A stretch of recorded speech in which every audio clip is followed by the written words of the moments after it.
People in Gaza have seen all this before, too. There were more people killed there today by Israeli strikes. They have continued well into the night. There was talk of a period of calm, a cooling off period. That's not happening either.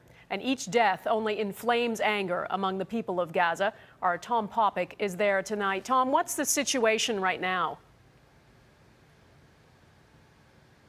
Yeah, Donna, you know, for all the talk of truce in the air, a very difficult reality here in Gaza. Just moments ago, the Israeli Navy opening fire, 3 salvos right over our heads, explosions about 5 kilometers away, the earth shaking, the windows almost shattering.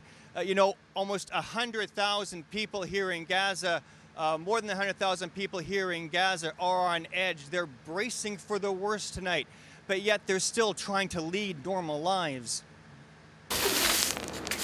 Sweeping up the dust of destruction, these Gaza kids live between the front lines of a war and the sanctuary of homes. Through narrow alleyways and up concrete stairs, the Gaza family, 31 people, mothers, fathers, cousins, all in cramped rooms, surviving ever-present violence. I feel very afraid. For Noor, it's simply too hard to put into words. They are little children, and they crying a lot. The hardest is for the youngest, she says.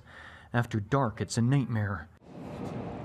Israeli airstrikes are now hitting dense Gaza neighborhoods. Just a fraction of the Palestinian deaths over the past 2 days were militants. 55 people living in this building barely escaped, says Ayman al-Huli. But the Israeli Defense Force is now calling residents to warn them of impending strikes. They said you have 5 minutes to evacuate the building, he says. I woke everybody up, thank God.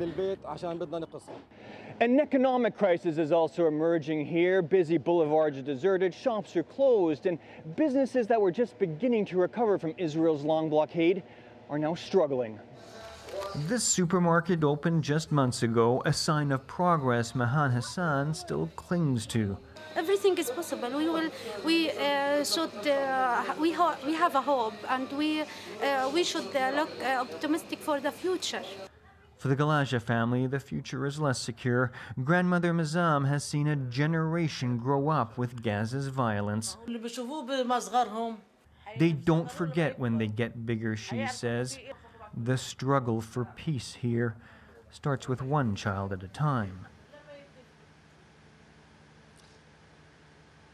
You know, nerves are on edge here, Donna. The next 24 hours will be critical to see if the violence diminishes. Of course, over the last 5 minutes, hard to say if that will happen.